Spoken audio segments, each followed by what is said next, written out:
So I'm not going to show these first two because we'll see it in the third one. So I'll just show the third one. So first we had to get from 15.1 that file. I think I have it sitting around here somewhere. So let's see. ls.1.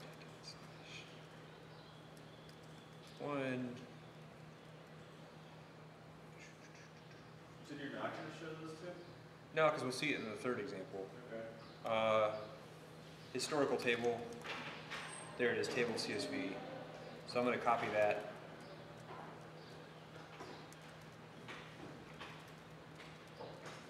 Historical table. Just put it in here. Okay. So I'm going to erase this. And then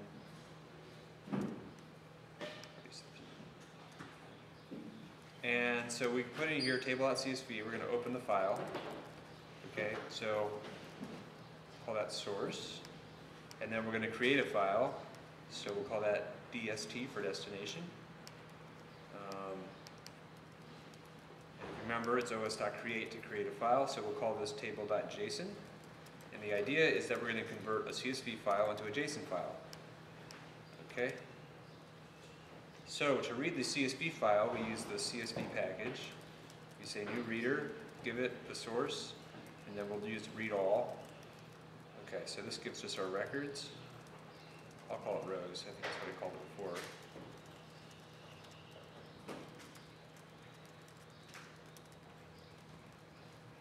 Okay, so let's make sure this worked like we thought it would. This should print out the list of rows. So.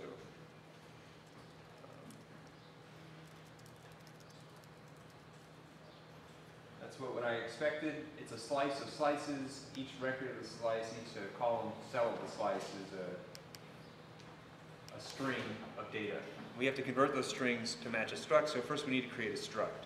So we go up here and we create a struct. We gotta give it a name. And we'll just call it record. We could call it so stock, return, whatever we wanted. We could even just call it row. And if we look at the data, there's the first field's a date. I'm going to use a time at time, just so we can see that too. And the second one is like a float. And there's also high, low, close, but we'll just do open just because to save time here. But the basic structure will be the same. And now we need to loop over each row. We're going to eventually create, so if I rename this record again. Call this a slice of records. So we can use make slice record. We can make it the same size as rows, so we can say length of rows. Because I know it's going to have the same number, so I can do that. And then I can say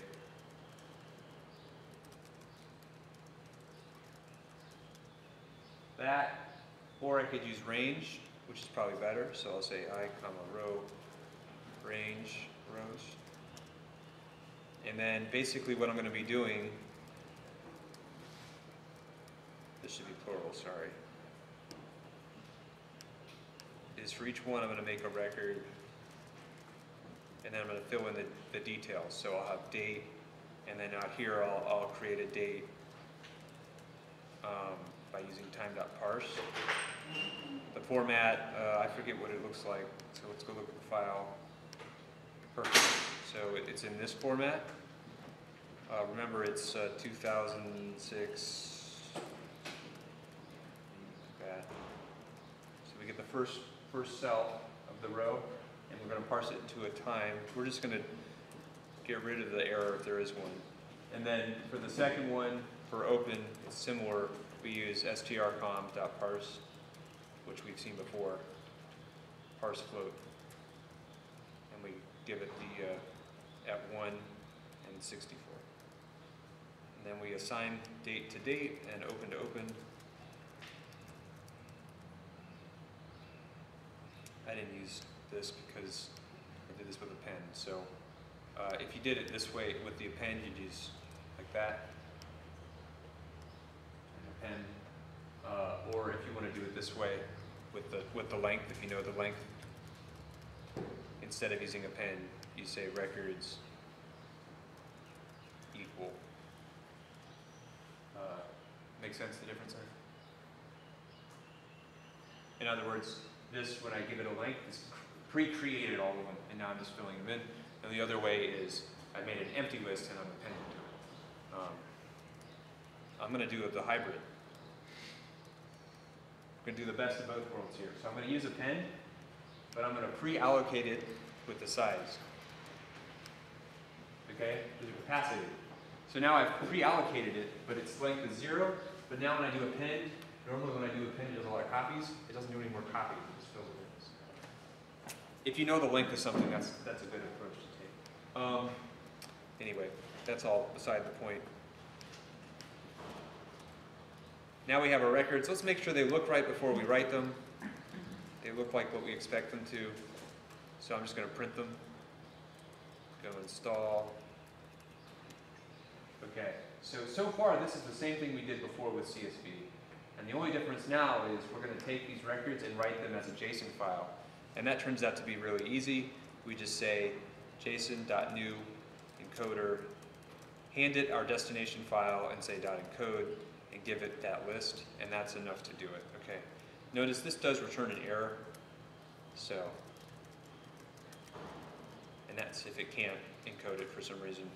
Either because writing to the file fails or because there's something about the data that it doesn't know how to convert to JSON. So if we go install that and then run it again, wait, did I not save this? Oh, I'm printing them out here, sorry. Okay, let's try that again. Okay, it didn't print anything because I took out the prints, but we can see in here our JSON all plopped together. Notice that it encodes times as strings. That's because JSON doesn't have a time. It doesn't have a type to represent time. So instead it encodes it as like this, so as a string. But otherwise, this is just JSON data. Any questions about that? Can you copy that over to Scratch?